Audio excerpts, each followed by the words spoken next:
¿Cómo les va? Es mitad de semana y nos da muchísimo gusto saludarlos de nueva cuenta en este espacio de la UNAM Responde, en donde día con día pues compartimos con ustedes parte del ser y del quehacer de la comunidad universitaria, que de muchas maneras está también relacionada con el resto de la sociedad. Y bueno, en el marco del Día Mundial para la Toma de Conciencia del Abuso y Maltrato en la Vejez, que se conmemora cada 15 de junio, el día de hoy estaremos platicando sobre viejismo, término con el que se conoce a la discriminación y la violencia que se ejerce contra este sector de la población. No se vayan.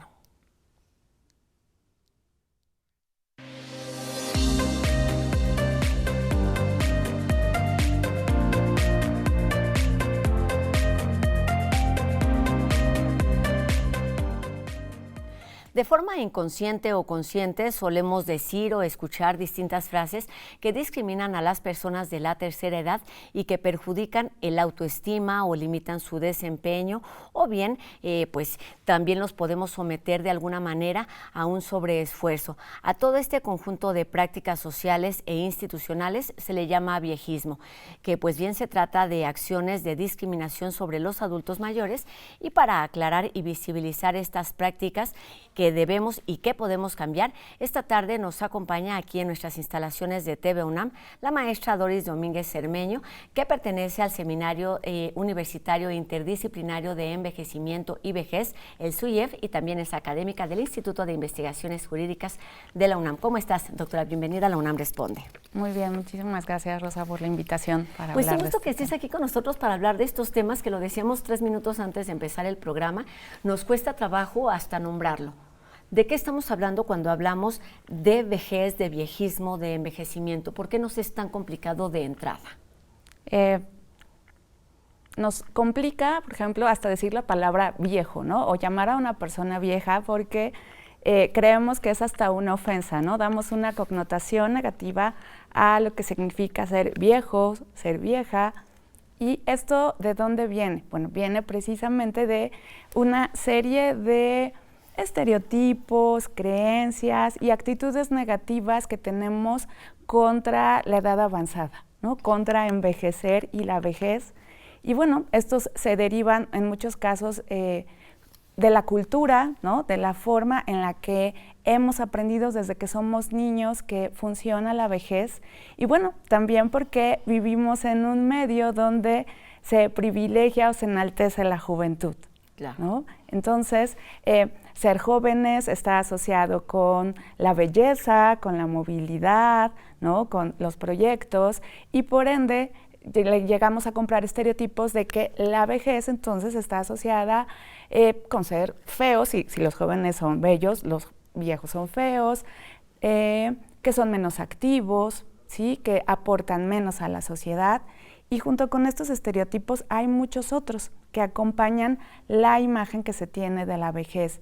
Pensar, por ejemplo, que las personas mayores son frágiles, que tienen poca autonomía, que ya no tienen amistades o círculos de amistades, que no tienen relaciones sexuales, que no contribuyen a la sociedad porque ya no pueden aprender o porque ya están jubilados o no pueden llevar a cabo un trabajo. Entonces son muchas las connotaciones negativas que podemos llegar a ver en la vejez, y eso se traduce en actitudes y en tomas de decisiones que nos llevan a momentos de discriminación hacia este grupo etario. Claro, no se trata solamente de nombrar o de percibir, sino de actuar también de forma discriminatoria o negativa en contra de este sector de la población, y es donde estamos entrando en este concepto de viejismo.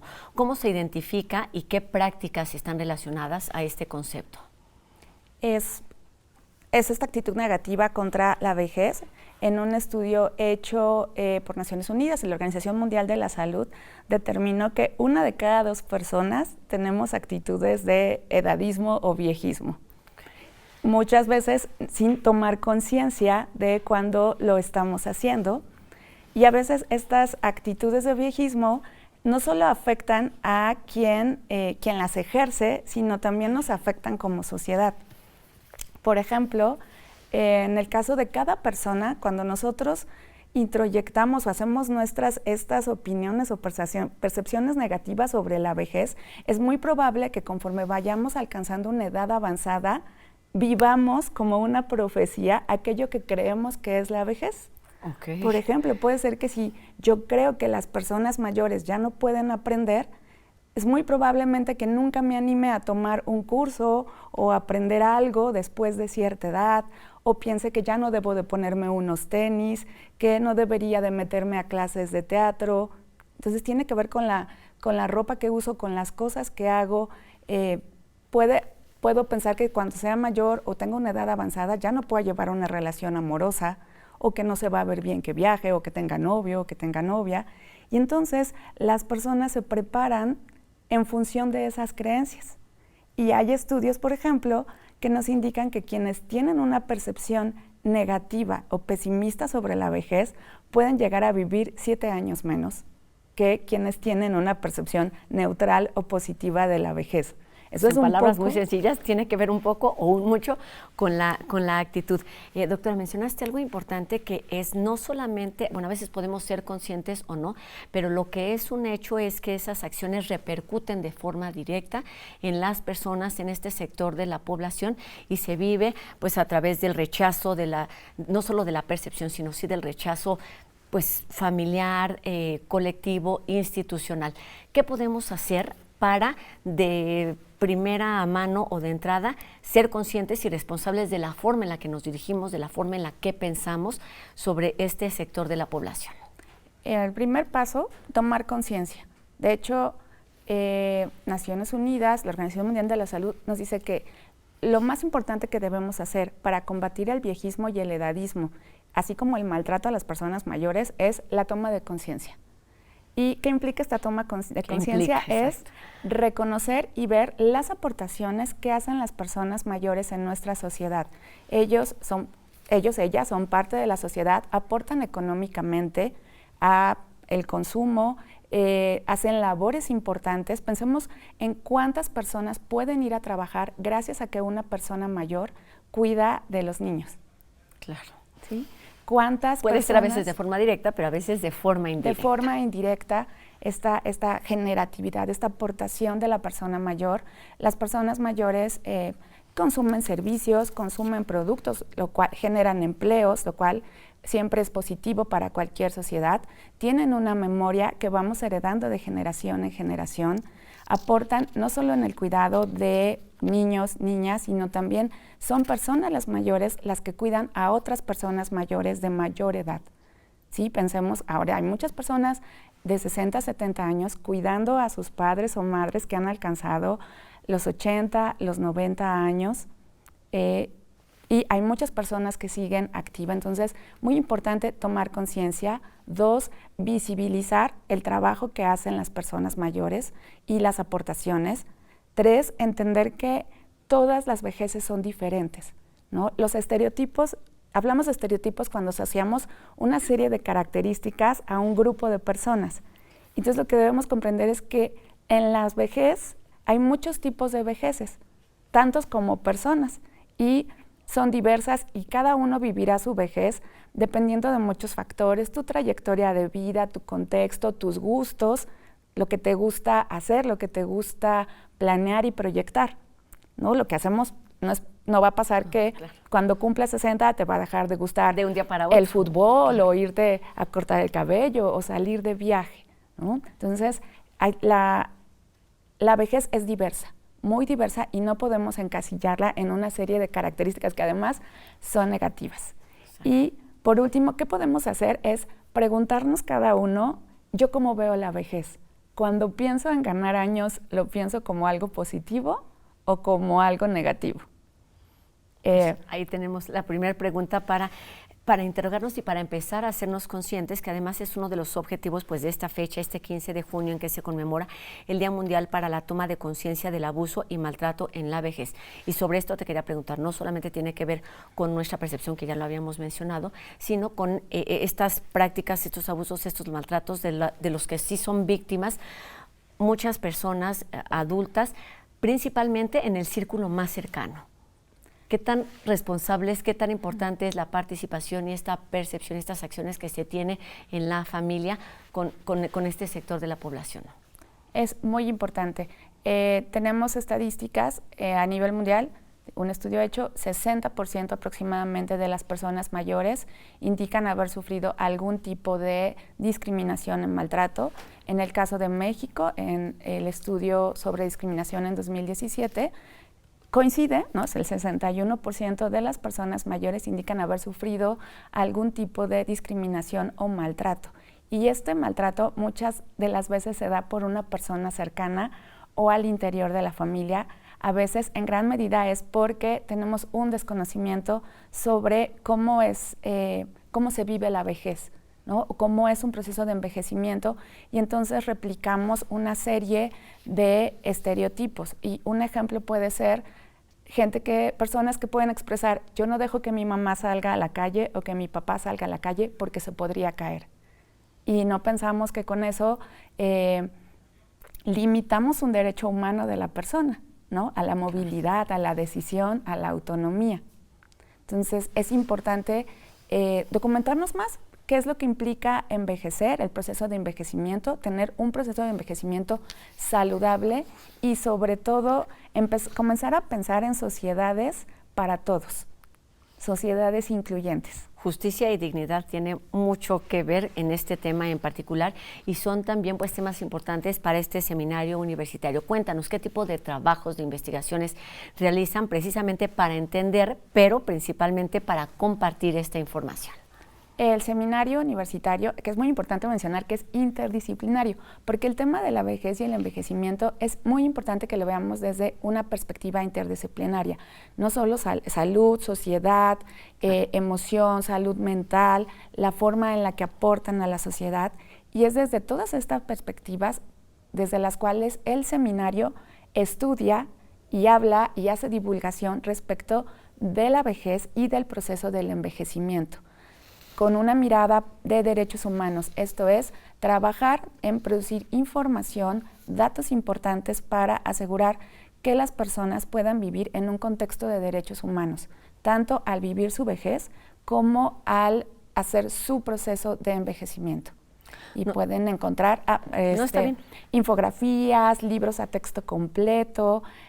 Nuestra coordinadora, la doctora Verónica Montes, es demógrafa, pero tiene un amplio conocimiento. Pueden buscarla en medios para conocer más.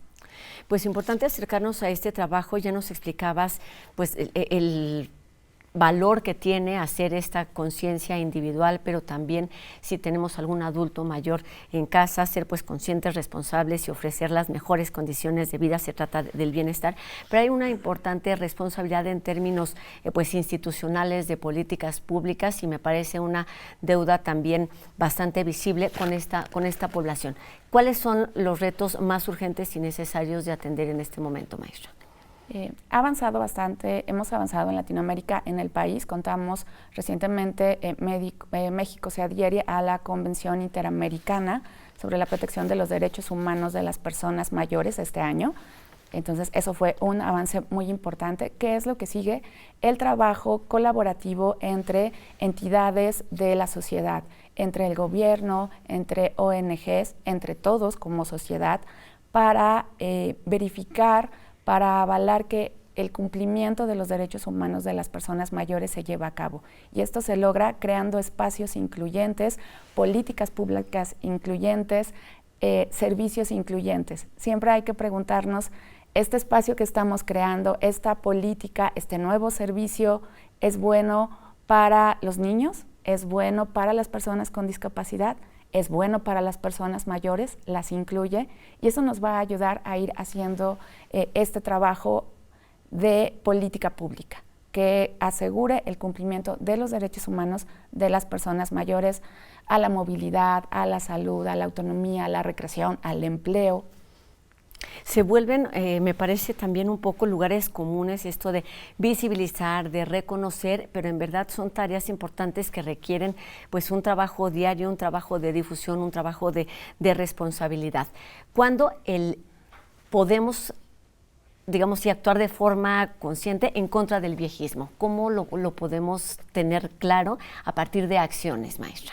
El día a día, por ejemplo, a nivel personal, sí, siempre cuestionarnos cómo veo yo la vejez, cómo trato a las personas mayores, las trato de forma digna, con respeto, no infantilizarlos, ¿no? También, no caer en el otro extremo. Las personas mayores no son niños. A veces nos sucede que vemos a una persona en silla de ruedas o con un bastón y le hablamos muy fuerte o le queremos hablar despacio o le queremos decir, Carmencita, ¿cómo estás? ¿Cómo has estado? ¿No? Y bueno, y Carmencita es doctora, ¿no? en Derecho y ha escrito varios libros y tampoco entiende por qué le hablan como si tuviera 5 años.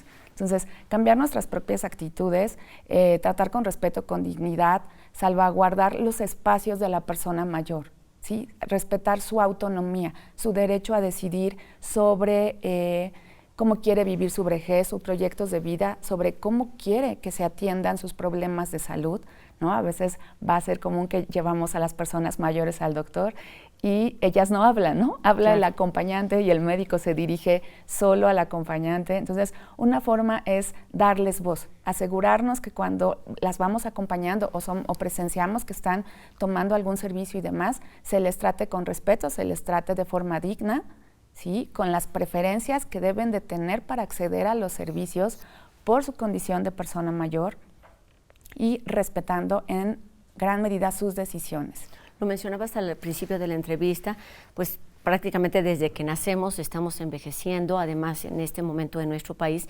estamos en camino a una sociedad que va a ser mayoritariamente de adultos y adultos mayores en muy pocos años. ¿Cuál es el impacto de no tener esta conciencia y esta responsabilidad y cómo, además de la forma en la que permea, vamos, socialmente, se puede también crear adultos pues fortalecidos, responsables y que seamos capaces y conscientes de vamos, como ejercer y exigir el lugar que vamos a tener en algún momento? Sí, empezando desde hoy. Si queremos no ser discriminados por edad en el futuro, tenemos que empezar hoy a construir una sociedad incluyente a todas las edades y a la intergeneracionalidad, ¿sí? A convivir entre todas las generaciones. Y en este sentido es muy importante a nivel personal entender qué es lo que implica la vejez y cómo puedo construir en mi proceso de envejecimiento, que empieza desde que nazco, una vejez saludable, que implica no solo alimentarnos bien, hacer ejercicio, la medicina en prevención, sino también una parte muy importante es conservar nuestras redes de apoyo. Las relaciones, el vivir en sociedad, el convivir con otras personas a lo largo de la vida es sumamente importante y conservar y seguir estimulando estas redes de apoyo hacia otras personas es muy importante para llegar a una vejez saludable, a una vejez que podamos disfrutar y sobre todo pues empezar a quitarnos los estereotipos, ¿no? No todas las personas en su vejez, por ejemplo, van a usar un bastón, no todas las personas en su vejez van a presentar algún tipo de deficiencia cognitiva, ¿sí? No todas las personas mayores les gusta solo sentarse a ver televisión, no. Las personas siguen siendo igual de diversas y tienen intereses y lo importante es darles espacio para que puedan pues seguir disfrutando la vida como el resto de la población. Que tengan esta capacidad de decisión y parece una novedad después de todo lo que nos has platicado, pero terminamos pues haciendo o reiterando la importancia de no utilizar el término viejismo, viejos. Háblanos de este tema en 30 segunditos, maestra. Vaya, el viejismo hay que visibilizarlo, ¿no? Podemos, claro, que ocupar el término viejos, viejas, personas mayores, ese sería lo correcto, y no darle esta connotación negativa, sino conocer lo que implica envejecer, llegar a viejos, llegar a ser una persona mayor es un privilegio. Claro. Y es un hecho. Debemos de dejar de verlo como un problema en la sociedad. Y como no lo has dicho, pues debemos empezar con nosotros mismos a partir del aquí y el ahora para poder modificar esas percepciones, pero también esas acciones que nos impactan de muchas maneras en lo individual y en lo colectivo. Maestra Doris Domínguez, miembro del Seminario Universitario Interdisciplinario sobre Envejecimiento y Vejez y también académica del Instituto de Investigaciones Jurídicas de la UNAM. Muchísimas gracias por estos minutos y por estos consejos que debemos comenzar a aplicar a partir de ya. Gracias. Muchas gracias por el espacio. Muchas gracias, maestra. Y bueno, cambiamos de tema. Los seres humanos, por necesidad, estamos inmersos en un núcleo social que es en sí mismo un cuerpo y cada uno de nosotros conforma también pues ese cuerpo.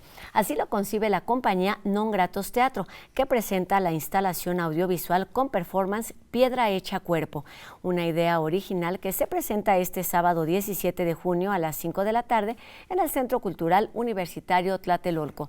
La entrada es libre, así es que pueden disfrutar de esta y de toda la oferta que ofrece y enriquece semana a semana el Centro Cultural Universitario, que se encuentra al norte de esta ciudad. Y seguimos por allá conectados con este Centro Cultural Universitario Tlatelolco, porque vamos con Jacobo Dayan, quien hace una reflexión acerca del papel del ejército como espía desde distintos ámbitos. Vamos a escucharlo.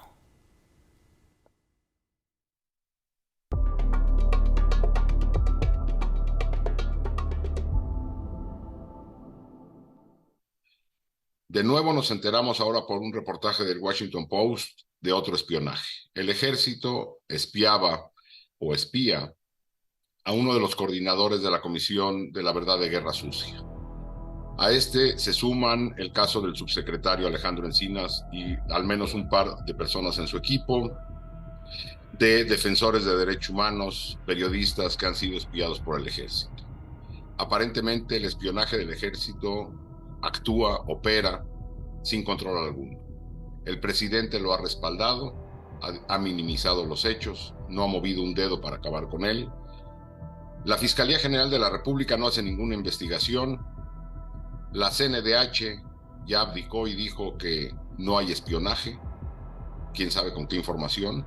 Y por último, el Congreso, que tuvo una reunión con la secretaria de Seguridad Ciudadana, el secretario de la Defensa y de Marina, cuando el senador independiente Álvarez y Casa preguntó por el espionaje, la secretaria de Seguridad Ciudadana salió en defensa del ejército diciendo que la pregunta no iba al lugar. El ejército actúa sin contrapesos políticos, administrativos, por parte del propio gabinete, ni legales. Esto es sumamente grave. Ante esto, lo único que queda es seguir presionando y la prensa evidenciando más casos de espionaje. El ejército opera sin controles. Hasta luego.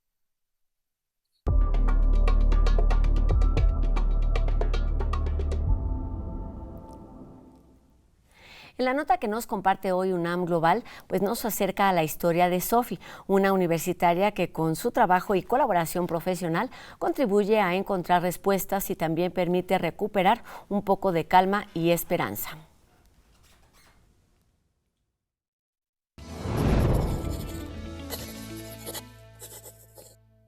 Llegamos a la laguna y dijimos, ¿cómo vamos a buscar en esta inmensidad?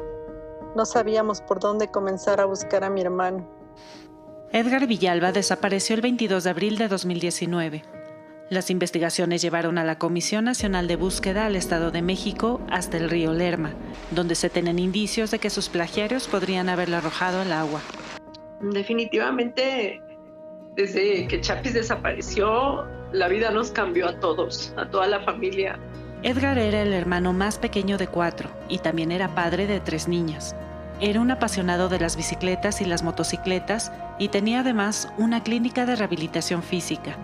La jefa Sofi, egresada de Ciencias Forenses de la UNAM, estuvo entre los científicos que debían encontrar a Edgar, a pesar de la complejidad de la búsqueda. Con la información que teníamos de que el contenedor era metálico, llegamos a la conclusión de que a través de los imanes, uno de ellos se podría quedar pegado en el objeto metálico. Con los imanes hacían un barrido en el río, mientras que los buzos hacían recorridos. La búsqueda se prolongó durante 3 días y participaron más de 50 personas entre familiares, autoridades y expertos. En este lugar, justamente el 17 de septiembre de 2020, cuando se identificó el contenedor metálico por parte de los buzos, se llamó a Fiscalía y llegó servicios periciales, un ministerio público, así como una grúa para poder apoyar a realizar las maniobras y que se pudiera sacar el contenedor. Así, al igual que la jefa Sofi, otros jóvenes egresados de carreras como Ciencias Forenses, Derecho, Ingeniería Civil, Matemáticas, Antropología e Investigación Biomédica de la UNAM luchan para dar respuesta a familiares de más de 100,000 personas reportadas como desaparecidas en el país. El aporte de las y los universitarios es desde el conocimiento, desde la vocación, pero también desde este sentir colectivo que tenemos los universitarios de pensar cómo dar respuesta a la sociedad. Mil gracias, porque sin ustedes el milagro de haber encontrado a Chapis no hubiera sucedido. Gracias, gracias por siempre.